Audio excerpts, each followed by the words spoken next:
So again, it is my pleasure to have Vidhya talk to the working group. Vidhya Ramalingam is founder of Moonshot CVE, an organization that uses technology to disrupt and counter violent extremism globally. She directs overall strategy and oversees campaigns, software development, and digital projects in over 25 countries. Under her leadership, Moonshot has pioneered new partnerships with tech companies to respond to violent extremism on their platforms, online intervention programs to pull individuals out of violent movements, and the use of automated messaging to disrupt hate groups online. Vidya is recognized internationally for her role leading policy responses to white supremacist extremism and terrorism. Following the 2011 attacks in Norway, she led the European Union's first inter-governmental initiative on white nationalist terrorism and extremism, initiated by the governments of Sweden, Norway, Denmark, Finland, and the Netherlands, and launched by the EU Commissioner for Home Affairs. She regularly advises big tech and heads of state on tackling white supremacy online, including recently the prime ministers of New Zealand and Norway. She has testified before the US Congress on the global threat posed by white nationalist terrorism, where they also serves on the board of Life After Hate, an organization set up by former white supremacists to help individuals leave hate groups. In 2020, she was named an Obama leader by the Obama Foundation. Again, it is our distinct pleasure to have you, Vidya. I turn it over to you, and please take it away. Great, thank you so much. Thank you so much for the invitation to join you all today. So as mentioned, my name is Vidhya Ramalingam. I'm co-founder of Moonshot. I'm going to start just by giving you some background on Moonshot and specifically what we do to understand and to prevent the spread of violence online. So we're an organization that works with governments, with tech companies, and with the international community to respond to a whole range of online harms. And actually, I know I was introduced as founder of Moonshot CVE. We have actually renamed ourselves to just Moonshot. And the reason is because our core work started with responding to violent extremism and terrorism online. That was very much the founding story of Moonshot CVE. And then in recent years, we started to expand our portfolio to cover a whole range of online harms. So in particular, we have started to apply our technology on issues like gender-based violence, on human trafficking, on disinformation, including health-related disinformation, and a whole range of online harms. But as mentioned in the introduction, my particular background really started in the fight against white supremacists and far-right terrorism. That was my personal area of passion in setting this work up. A lot of the examples that I'm going to focus on today are really from our work on hate and extremism, but I'm also happy to answer any questions and also have any follow-on conversations on our work on a whole range of other issues. I want to start first with some context. Today, individuals are posting, accessing, and engaging with violent extremist content online at a really alarming rate. And the tech companies are certainly improving their efforts to moderate and remove terrorist content, but it's not enough to stem violent extremism and terrorism online on its own. And this is really for three reasons. The first is that the large majority of violent extremist content may not even be eligible for takedowns according to the terms and services and policies of the tech companies themselves. And I mean that both for the large tech companies and the small tech companies. So often these groups are walking the line around the content that they post, and oftentimes they do that very well. So they do everything they can to leave their content online. But the second reason why moderation is not enough is when content is removed, yes, the post, the video, or the account is deleted, but not the individual who posted it. That person still exists, and they may either continue to repost online or move to another platform, or they may just be deeply vulnerable and pose a threat to the community around them. And then the third reason why content moderation is not enough on its own is that there are still many spaces on the internet which are just not even liable for takedowns, and where this content can thrive. And I want to give an example here. This was a search that was entered into Google by an individual after the Christchurch attack in March 2019, the massacre which left 51 people dead. Brenton Tarrant is the name of the perpetrator of that attack. This same search was replicated across the globe in New Zealand, in Norway, across dozens of countries, numerous languages, across search engines. Moments like this are not liable for takedown. A Google search can't be removed or blocked, at least not the way Google search is currently constructed. You can enter anything you'd like into Google, and more often than not, if you search for that content, Google is most likely going to present you with top search results related to that particular search. So content moderation and removal is really important, and the tech companies absolutely need to be doing far better on that than they are, but it's not the solution to violence and extremism online alone.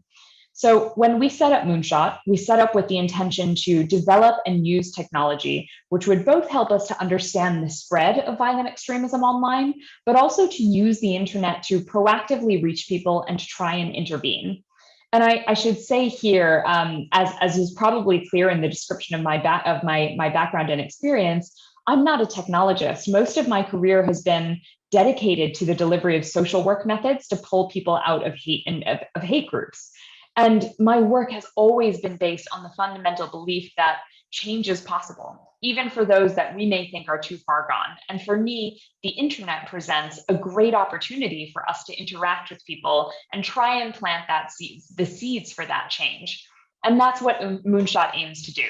So Moonshot is now a team of nearly 50 people based out of both London and Washington, D.C., and we're working around the world. And it's a weird and wonderful mix of skills that we've brought together in our team. We have software engineers and data scientists. We have a former detective on staff, former mental health nurse practitioner. We have communications and marketing experts, human rights activists. It's a diverse group that we've brought together and diverse skills that are needed to do this work. Now, how do we find audiences that are at risk of violent extremism online? Well, individuals that are at risk of violent extremism so often leave behind a trail of clues in the online space. And these are often publicly available clues. These are often clues in public spaces. It's a digital footprint that lets us know the path that they're taking. So what we've done at Moonshot is we've developed databases of hundreds of thousands of indicators, of online indicators of risk. And these include what you're seeing on the screen now: keywords and phrases that are used by these movements, racial slurs, the propaganda that they share, the music that they listen to, the content that glorifies their heroes. And what we've done is we've built tools and technology that can help us wade through publicly available data to find those that are using these indicators, posting these indicators, searching for these indicators, leaving us that digital footprint that tells us that they might be at risk of getting involved. Now, I want to show you some examples of how we use our tools and technology to build an evidence base around the scale of violent extremism and hate online. This is really, for us, the first step before we can then deliver programming to respond. We want to be evidence-based and not driven by assumptions in our responses online. Now, earlier I mentioned that Google search is essentially an unmoderated space in many ways. Google doesn't ban any searches. So this is one of the reasons why we find search traffic a particularly useful data point in understanding the scale of the problem online. Another reason why Google search is a useful data source for us is that it's non-performative. It's not like social media where users are choosing to post a statement which they know their friends and their family will see, or Twitter where they know that the public will see it.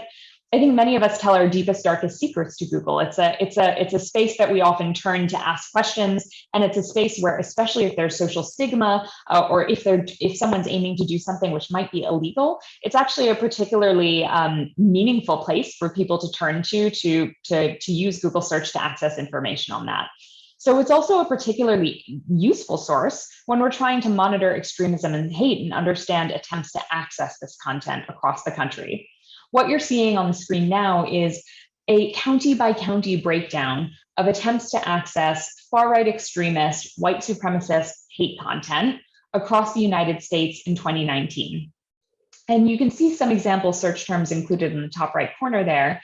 But in 2019, we tracked nearly 1 million attempts across the entire United States to access content that was affiliated with far-right extremism or white supremacy. That was 2019 alone. And at the start of the pandemic last year, we tracked a 37% increase in attempts to access this kind of content on search, and that's across the United States. Now, far-right extremist movements in particular thrive on moments of crisis. For white supremacists in particular, their ideology is really premised on the notion that a race war is coming. So crises are typically moments where we see these kinds of actors really grasping to turn fear and anxiety in society into an opportunity for them to grow and break down society as we know it. Now, the COVID-19 pandemic provided that opportunity, along with a whole range of other concurrent crises, which have been taking place both in the United States and across the globe. Here on this slide, you can see how this trend, this kind of increase during a period of crisis, was experienced across the globe. So you see a nationwide increase there reported in attempts to access this content in New Zealand, and a 68% nationwide increase across Australia. For the United States in particular, as of April 2021, so this year, we are now at 140% higher engagement with hate content, far-right content on Google than we were pre-pandemic level. So that's just for the US alone. So that's an update on the data that you're seeing here on this slide. So as we are all online more, as this event is taking place online, as we are all at our computers more, so are hate actors. And in countries where we've been building longitudinal data sets, it's also been possible for us to then assess spikes and escalations in behaviors online as a result of any event or incident taking place offline. And I'm going to give you an example in a moment, but in nearly every geographical context, we tend to see engagement with hate content, extremist content spike in the immediate aftermath of violent events. So one example I wanted to show, following the August 3rd, 2019 attack on a Walmart in El Paso, Texas, that was an attack by a white nationalist who'd been inspired by Christchurch, we were able to map a 54% increase in attempts to access white supremacist content online nationwide across the United States. And in particular, as you see here, we saw a 495% increase in attempts to access content that was violent towards Jewish communities, and specifically an 82% and an 83% increase in attempts to access content violent towards Black and Mexican communities. We see this similar trend after every attack in the United States. So following the 2019 attack on a synagogue in Pittsburgh in the US, some of you may remember that, the Tree of Life attack, we were able to identify a 92% increase in searches for this content in the immediate week following that attack. And going back even further, after the 2017 Charlottesville incident in the US, we tracked a 400% increase in attempts to access this content in the immediate week following that attack.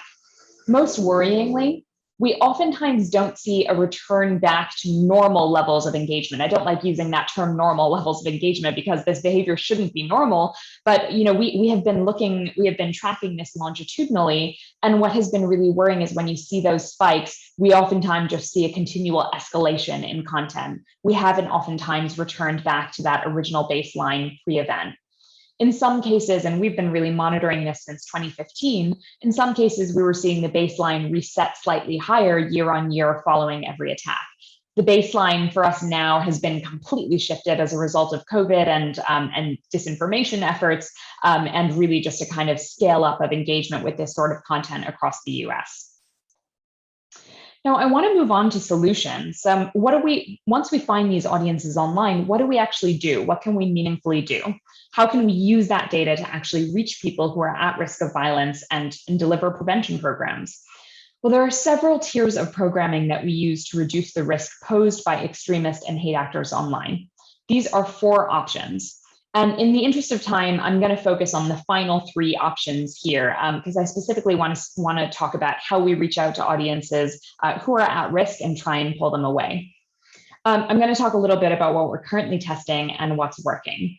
So I want to start with a particular methodology that we've been running globally over the last few years. So that second option to engage with these audiences, safeguarding the online space.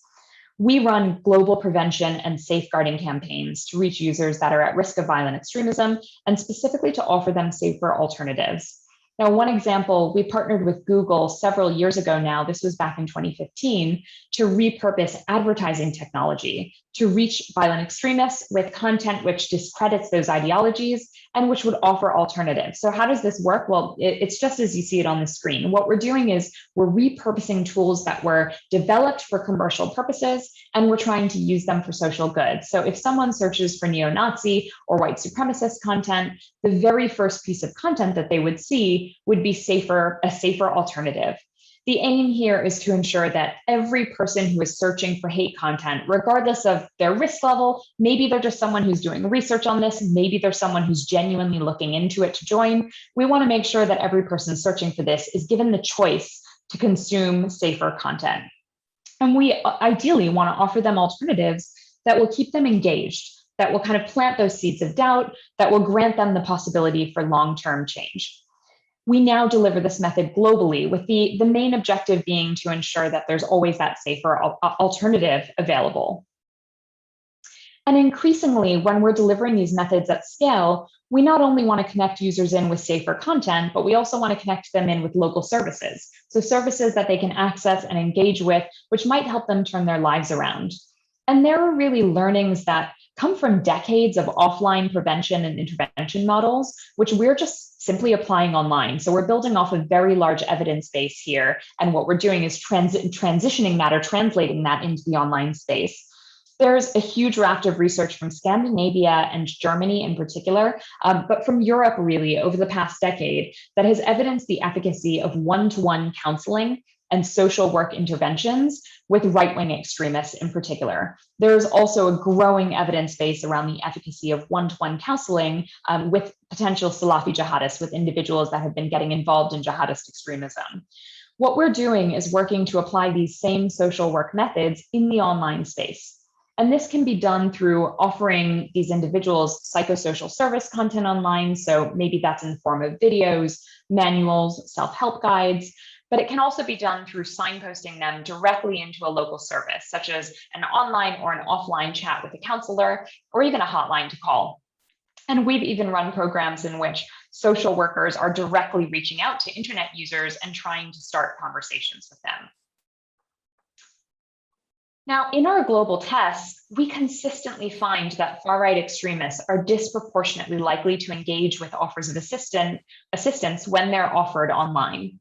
So the results you're seeing here were from a test that we ran around 3 years ago now in the United States. We found that far-right extremists were 48% more likely to engage with mental health content than the general public. So this was specifically self-help content and social service content. If they were looking to join a violent group like the KKK, they were 115% more likely than the general public to engage with that content. We've now delivered these kinds of online intervention and referral mechanisms across the globe, including in non-Western contexts. So I'm going to share an example from Southeast Asia. So earlier this year, we released new data showing some tests of results, some results of some tests that we ran in Indonesia. Audiences engaging with violent groups online were 128% more likely to engage with psychosocial content as compared to what we would call traditional ideological counter content. So we tested content which directly undermines violent extremist narratives, tries to deconstruct the narrative, and tested that against offering content which was psychosocial service content. And yeah, 128% more likely to engage with psychosocial content. Specifically, they were more likely to engage with that content when it referenced loneliness. So really tapping into the emotional state of those audiences. And they were 41% more likely to engage with services, so including services relating to employment, as compared to that traditional counter-narrative content. So this trend holds in nearly every geography that we try it. And I suppose the main message that I want to get across here is, while it's tempting to meet hate and disinformation and extremism with facts and counterfacts, telling them that they're wrong, or trying to engage in debates with them on the ideology, we tend to find that it's far more effective to engage with them through essentially social work. Now, I want to turn to some recent findings in the US. So in the US last year, as the context became more polarized, as the risk of violence increased surrounding the election, and through the events this year, we really prioritized, again, what I'd call non-ideological de-escalation messaging. I want to run through some of the messages that we were testing. So these are some of the message themes that we tested over the course of what has been a really kind of volatile political environment for the last year. Now, you'll note these are largely messages which aim to deter individuals from taking violent action. It's really about pushing positive democratic values, psychosocial support messaging. You can see here this messaging around neighbors. It's really about asking people to pause and remind themselves of their loved ones, the impact that their actions can have on their neighbors and their loved ones. And the final message here is a really important one, here to help. This is really about services. We set up a range of services to offer to individuals that were at risk of violent extremism in the US. So in particular, a dedicated 24/7 helpline service for people who needed support, basically offering crisis support. What we did is we reached out to 4 audiences testing these messages. We reached out online to audiences engaging with white supremacist content, audiences engaging with armed group content, audiences engaging with anti-government conspiracy theory content, and then also finally that 4th audience was QAnon audiences. And so what did we find? The most engaging advertisement that we ran began with the message, anger and grief can be isolating. So on average, our audiences were 17% more likely to click on that ad than any other message that we tested. In particular, armed group audiences engaged most with the calm messages. So messages, as you see here, that were really offering resources to try and calm someone down who might be hyped up, angry, and potentially violent. These were messages that said things like, don't do something you'll regret, self-control is key. We even offered mindfulness exercises to de-escalate people from anger. And QAnon audiences in particular engaged most with what we call empathy anger ads. So these were ads that said, are you feeling angry? You're not alone. Learn how to escape the anger and move forward. By far and away, and this is just a kind of interesting data point from this work we did, the highest engagement we had on YouTube was with a breathing exercise that we ran. We ran this as what's called a pre-roll skippable ad. So these are the ads which many of you might be familiar if you ever watch YouTube videos. These are the ads which come up just before the video that you're intending to watch, and you can choose to watch it 30 or 60 seconds. Many of us automatically skip through them.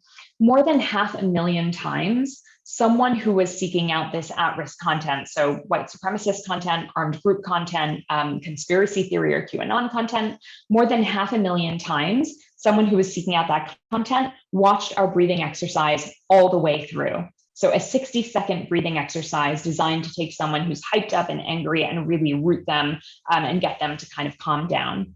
We even had comments from some members of our at-risk audience saying that they felt better after watching it or that they really needed it that day. Now, one of the reasons why we're so interested in how self-help and psychosocial support content is resonating is especially through the election, through the inauguration, as QAnon fragmented and as disillusionment started to grow online, we found that audiences, as they were realizing that the prophecies they were sold were false, we started to track just the fraying mental health of so many audiences online, people who had lost their jobs, connections with their loved ones. We saw audiences on 4chan, 8kun saying, that my son won't speak to me anymore. My family has totally alienated me. They lost all of their connections by buying into this. And we started to see an increased activity around expressions of extreme anxiety and suicidal thought. So this was really worrying, and one of the reasons why we continued to have a focus on psychosocial support as we were reaching out to these audiences, and will continue to do so throughout this year. So I just wanted to leave you with some examples, and actually I'll stop sharing my screen there so that I can also see you all. I wanted to leave you with some examples there of how it is we've been engaging with audiences in the US during this really volatile moment, but also how technology is allowing us to scale this. A lot of the examples I gave you are around the use of advertising.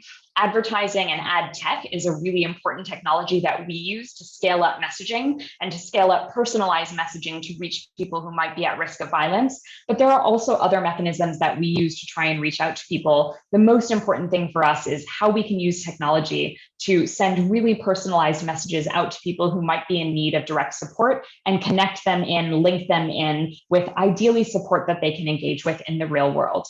So with that, I'm gonna end here, and I'm really happy to take questions. Thank you so much, Vidya. That was a fascinating talk with lots of interesting statistics. And we're so happy that you're doing this work that is not only making a difference technologically, but also in the society, in the real world. I'm sure there are a lot of questions from the audience. We can open the floor for Q&A. I see that there is one question from Billy in the chat. Sure. Billy, would you like to go ahead and read up your question? Sure. Yeah, I was just curious how you were, as you're targeting these groups or these actors. I mean, how do you define that? I mean, is this something that's a database, or is there something that you're measuring to define this has gone over the edge far enough to be extreme versus somebody that's just angry or whatever? Yeah, it's a great question. So the parameters, the way that we actually do the analytical work that we deliver, and also the campaigns work, it's all through those databases of indicators. So when I flashed up on the screen earlier, you saw all the kinds of keywords that are in our database. Now, each of those keywords we categorize and code in a number of different ways. One is by ideology, and I'm kind of using far-right extremism as a catch-all term. What we really do is break that down to different types of groups and ideologies that might fall within a far-right extremist category. So I mentioned earlier that there were 4 audiences that we focused on in our cross-US work last year: white supremacist, armed group conspiracy theorists, anti-government conspiracy theorists, and QAnon. We did also do a lot of work on disinformation, and in particular on anti-Black and anti-Semitic disinformation. There's some overlap there between white supremacist and anti-Black disinformation, for example, but there's not always overlap there. We do have to be really careful around the way that we code the data, especially as the environment over the last year in the US has shifted so rapidly on us. There were terms that were in our database that we once considered to be niche extremist terms. And as a lot of the issues that were being pushed within white supremacist circles became much more mainstreamed over the last year in the US, we had to then adjust our risk coding accordingly. Because if something's been mentioned in the mainstream media, all of a sudden it might be something that's, that we see on the news. And so therefore we can't be certain that someone who's engaging with that term on a social media platform or on Google search is genuinely at risk of violent extremism. So we had to adjust our risk coding on basically a daily basis as we were running this work over the last year in the US. Okay, thanks. Yeah, sounds like a great approach. Very interesting. Vidya, I think we have a couple of questions, perhaps thoughts on the chat. I will read them out, or perhaps Anunga, if you want, you can go ahead and read up your thought. Okay, yeah. So as I was listening to your presentation, one of the things that immediately popped out to me was how much of this are we trying to, because it sounds more like censorship, and I apologize, I come more from a political background and policy. So I have my MPA, so that's why I'm asking this question.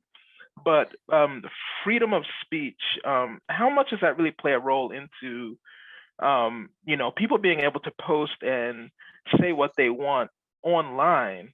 Where we're coming in, we have a situation where literally the president of the United States was taken off of social media, and it becomes a issue of, okay, well, how far can we have these big tech companies going in their efforts to take violent content off of the internet, where we're talking about, okay, well, this is the most powerful man in the country, and one of the ways that he communicates with people is through these big tech companies and their platforms.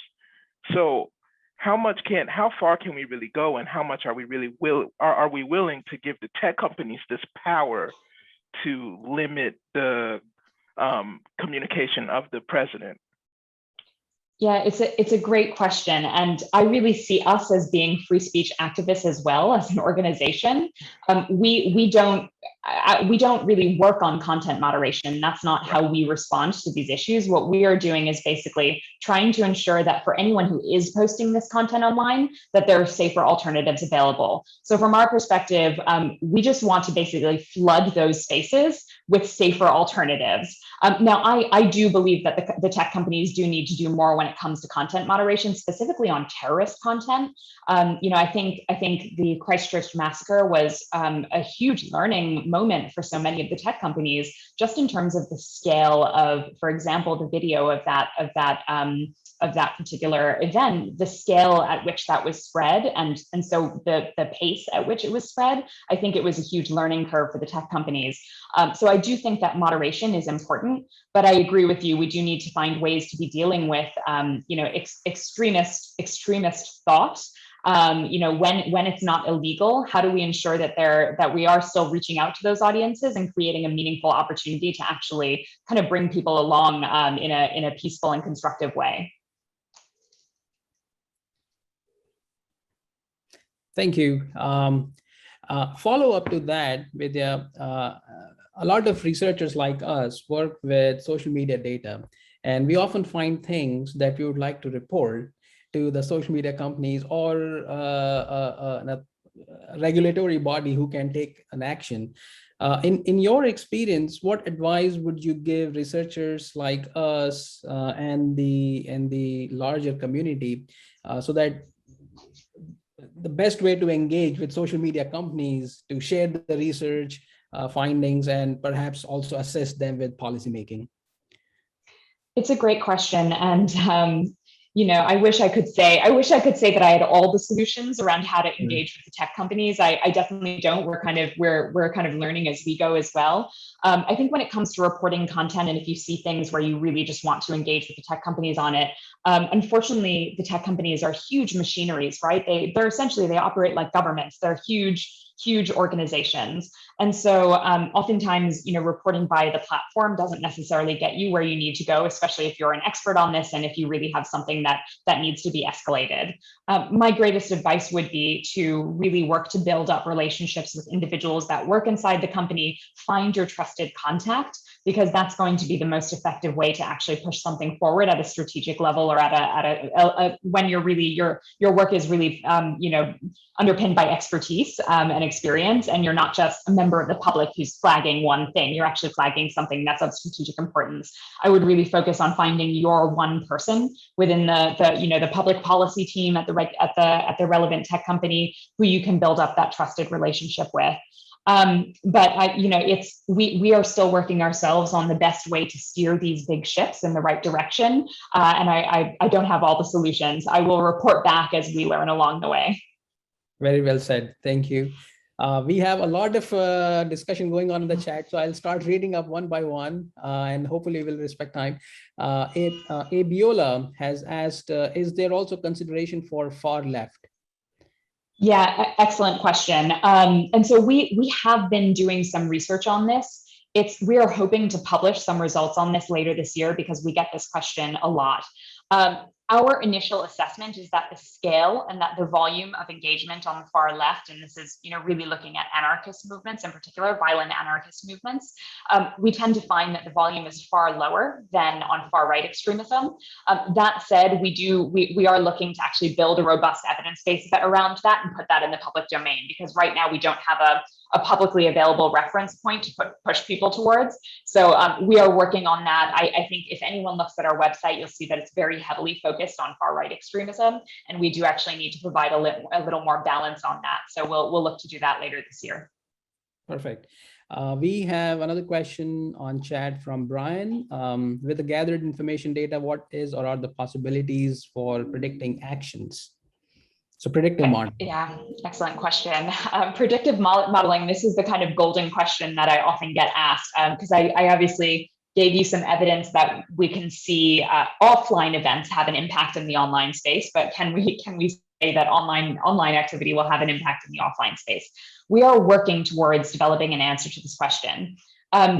Years ago, when I was asked this question, I would tell people, look, it could take us a decade to build up, the predictive modeling capability to be able to do that. I actually think that in the last year, given the sheer volume of content online and also the sheer volume of offline events which have taken place where online activity has been integrally connected with it, I actually think we've, in terms of our technology and our data science teams, I think we are actually getting closer to that than I would have even anticipated.